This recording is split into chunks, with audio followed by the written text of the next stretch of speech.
আগে একটি তরজা হতেন।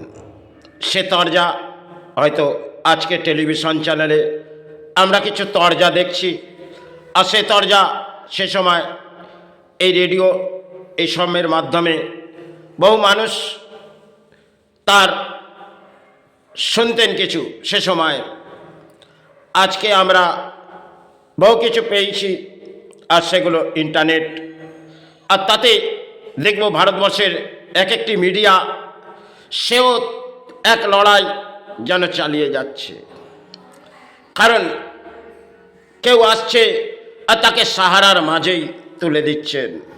যতটা না তিনি পরিণাম এই সমাজে করতে পারছে, তার থেকে তারাই যেন সমাজকে বুঝিয়ে দিচ্ছেন সে দেখো কোনো দয়ালু এসে গেছে এই সমাজকে রক্ষণাবেক্ষণ করার জন্যে। কারণ তাতে তাদেরও কিছু অর্থের পরিণাম আসছে, আর তারাও তাতে সাহারা গ্রহণ করছেন। কারণ ভারতবর্ষের সংবিধান যেটা হয়তো গড়ে গেছেন, তাতে বহু কিছু লজিক তারা দিয়ে গেছেন, তিনি দিয়ে গেছেন। তাতে সাধারণ মানুষ সেখানে সেই লজিকের মাঝে হয়তো বহু দরজায় তারা সমর্থন করবেন, কারণ দরজায় দরজায় ঘুরবে। আর এই বুদ্ধিজীবী সমাজ যারা আইনের পথ হাঁটছেন, তারা সেই অর্থগুলো গ্রহণ করবেন এটা বাংলার মাঝে। তাই 2013 আমি কাটিয়েছি এবং 2025 অবধি তার শেষ ক্রিয়া হয়তো করেছি। কিন্তু সেখানে দেখবেন কোনো অর্থনীতিবিদ সে আইনের পথ গেলে তার পেছনে মিডিয়াও সাহারা এসে যাবে। আর যদি কোনো মধ্যবিত্ত মানুষ, গরিব মানুষ, তাকে দীর্ঘ সময় ধরে আইনের পথ হাঁটতে হচ্ছে, আর সেই আইনের পথ যেন প্রশাসন থেকে আরম্ভ করে আর সমাজের কিছু আইনজীবী যারা আজকে দেশের মাঝে আইনজীবী, তারা এমন ক্রিয়া কার্যর কাজ তারা করে বসছেন, সেগুলো এই সমাজের দুর্ভাগ্য। কারণ কোনো সৎ ব্যক্তিকেও এরা অসতের পরিণাম দেবে, আর সেখানে বহু সময় হয়তো কাটিয়ে যেতে হবে। তাই সে খেলা আসছে সেটা গ্রহণ করতেই হবে।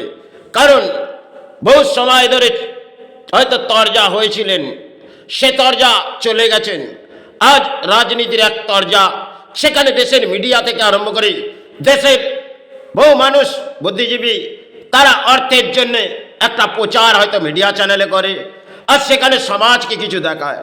কারণ পরিণাম যেটা আসছে সেটার ব্যাখ্যা হয়তো সমাজ এর মিডিয়া কিছু করছে, কিন্তু পরিস্থিতি যা দেশের মাঝে আসছে আর ব্রহ্মাণ্ডের মাঝেই লড়াই হবে।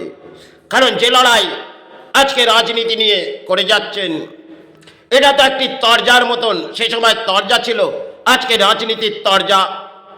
সেই তরজার মাঝে বহু মানুষ ঢল নামছে, আর যাকে শ্রদ্ধার মাঝে আনছে তাকে সাহারা করছে। আর সে সাহারার মাঝে চাই রাজ্য লুটছে, চাই দেশ লুটছে।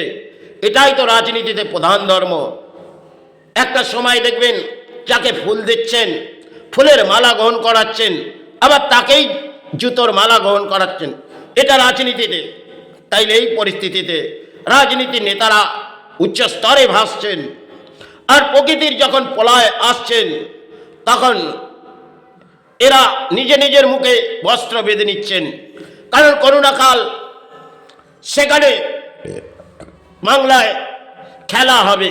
আরে একটি খেলা, যেটা একটি বড় ম্যাচ বিশ্ব ব্রহ্মাণ্ডের মাঝে চলছে, তা থেকে এখনো উদ্ধার হয়নি।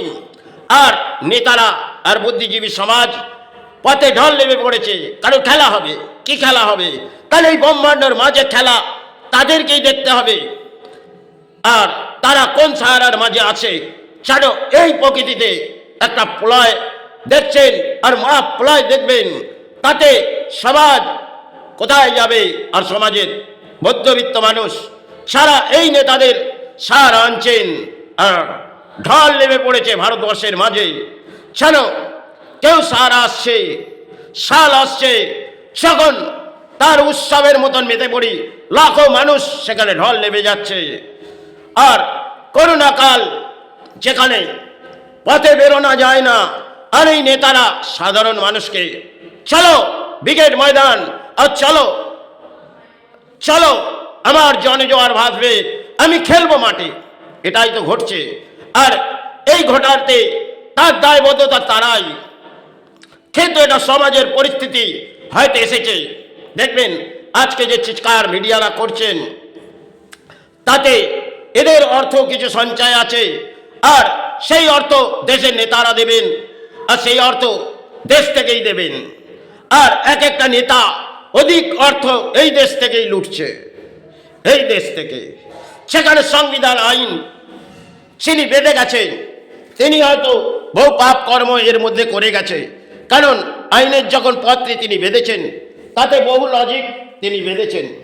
তাহলে সেই লজিকের মধ্যে সাধারণ আর মধ্যবিত্ত মানুষ সেখানে সাহারা যাবে, আর কেউ সেখানে আসবে না। কারণ এই সমাজে যখন বুদ্ধিজীবী কোনো আইনের পথ হাঁটবেন, তখন দেখবেন বহু মিডিয়াও সেখানে সাহারা চলে আসবেন। এই পরিস্থিতিতে, কারণ 2025 আমি বেশ কিছু মিডিয়ার চাপ পরিস্থিতি হয়তো দেখেছি, তাতে শেষ সময় তারা হাঁটছেন আর আমি ব্যাখ্যা করছি, কিন্তু হয়তো ফিরে আর আসবো না। কিন্তু এই লড়াই হয়তো সে লড়াই এই বোমাবাড়ির মাঝে চলবে, তাদের সমাজকে গ্রহণ করতে হবে। কারণ আগে চিৎকার করুন প্রাণে বাঁচার, সেটাই যেন সাহারা আসে। কিন্তু আজ তো সে সাহারা আসবে না, কেন কিছুটা সময় কাটবে, আবার ভুলে যাবে। আজকে সেই পরিস্থিতির মাঝে আমার দেশ, আর বিভিন্ন দেশ যেন চিৎকার করে যাচ্ছে, এটাই হচ্ছে প্রধান। তাহলে জানবেন দেশের মাঝে চালে বোমাবাড়ির মাঝে প্রাণী হিসেবে লড়াই করতে হবে। কারণ যে নেতাদের আজকে শ্রদ্ধার মাঝে এনেছেন, তারা এই সাহারা রক্ষণাবেক্ষণ করার যোগ্যতা নয়। এটা ধর্মই রক্ষা করতে পারবে, কিন্তু সেখানে চলবে না, কারণ তারাই প্রধান ধর্মের জায়গা পেয়ে গেছে। তাহলে এই সমাজে দুর্ভাগ্য নেমে পড়েছে।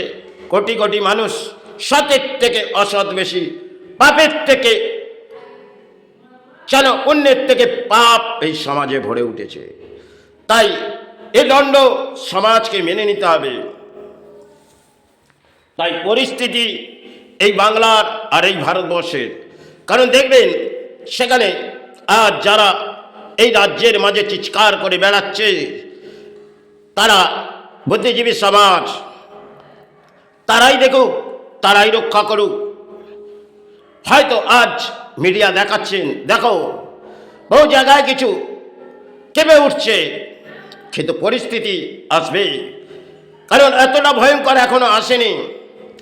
কারণ যখন করোনা কাল এরা ঢল বেঁচে, সেটা তো করোনা কাল ছিলেন, আর সে সময় হয়তো বাকি আছে। একটি মনে হয় বলায় আসবে, সেটা অতি ভয়ঙ্কর, তার সময় হয়তো বাকি আছে।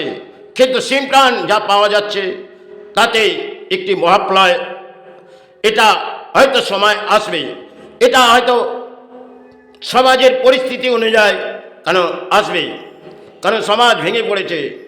কারণ মানুষ অর্থ ছাড়া কিছু বোঝে না, প্রাণী বেঁচে থাকার জন্য অর্থ। আর অর্থ আজকে সমাজে দেখবেন বুদ্ধিজীবী যে নেতাগুলো আছে, তারাই দেশকে লুটছে।